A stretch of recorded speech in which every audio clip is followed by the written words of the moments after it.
Welcome back to the next video, everybody. Today we're going to prove proposition 3 from chapter 9 of my notes. I would encourage you to please go back and watch the previous videos in this chapter if you haven't, or else this video won't make sense because you won't have the context.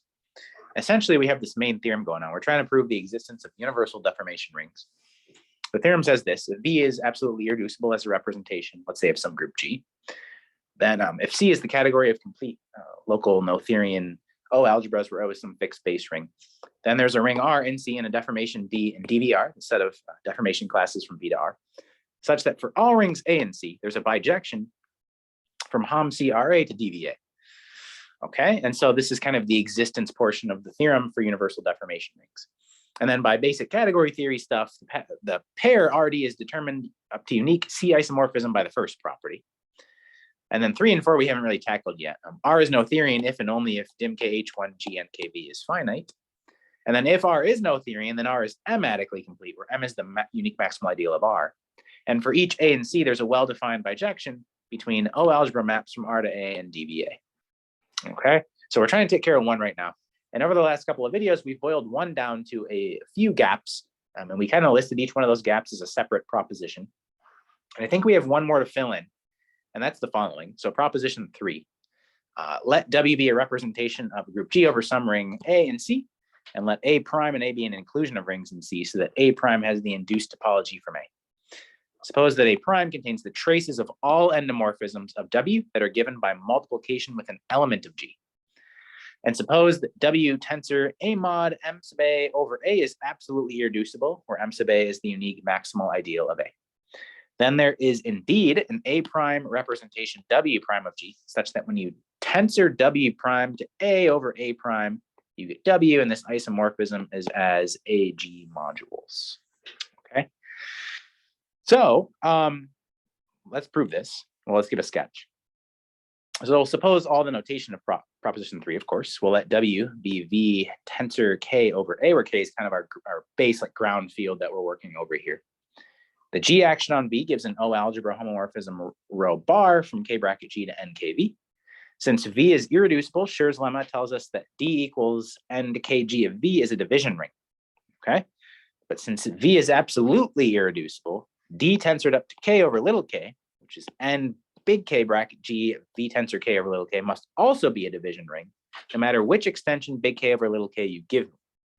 From standard Brouwer group theory, we know this implies that D actually has to equal K. And then by Wedderburn's theorem, not the little theorem, the other one, K bracket rho bar of G is nothing but NKV. Okay. After a choice of K basis, of course, you can identify NKV with MNK, N by N matrices over K. Let E bar 1 through E bar N squared be a K basis of NKV, for which each matrix E bar I has exactly one non-zero entry. Of course, you can do this. Denote by trace sub R of F, the trace of an endomorphism F of a finitely generated free module over a ring R. It's easy to check that the matrix in Mn squared K with entries trace sub K of E bar I, E bar J does not vanish. That's an easy exercise. So then what you end up doing is you take the information on this slide and on this slide, and I'm not going to go through all the details. It's kind of a straightforward little check from here on out, that if you denote by B the sub A prime algebra of NAW generated by the image of G, you can quickly check that B tensor A over A prime is nothing but N of W using all the above information. Okay. So now what you do is you choose an idempotent eta bar in NKV, generating a minimal left ideal. More pragmatically speaking, you take a matrix with one diagonal entry equal to 1 and all other entries equal to 0. You then produce an eta in B, which is also idempotent, such that phi of eta equals eta bar, where phi from NAW to NKV is the natural map. In other words, you're just lifting the idempotent to B, right? Or I guess if you like to A. It depends on how you want to think about it. Okay. So the conclusion goes like this. You know that B eta from like basic algebra, B eta direct sum B1 minus eta is just B. We also know B is a free A prime module. Okay. And so again, by, I guess, basic algebra, the B module W prime equals B eta is also free over A prime. And since phi of eta is eta bar, the rank of this guy over A prime actually equals dim K of NKV eta bar, which is just N. Okay. So you choose an element W0 and W whose image V0 and V satisfies eta bar V naught isn't 0. I guess because eta bar is an idempotent, you can do this, right? So then NKV of eta bar V naught is nothing but V, okay? So my Nakayama's lemma, the end AW linear map, W prime tensor A over A prime, which is actually just end AW eta to W that sends sigma to sigma times that W naught we just found, that has to be surjective, okay?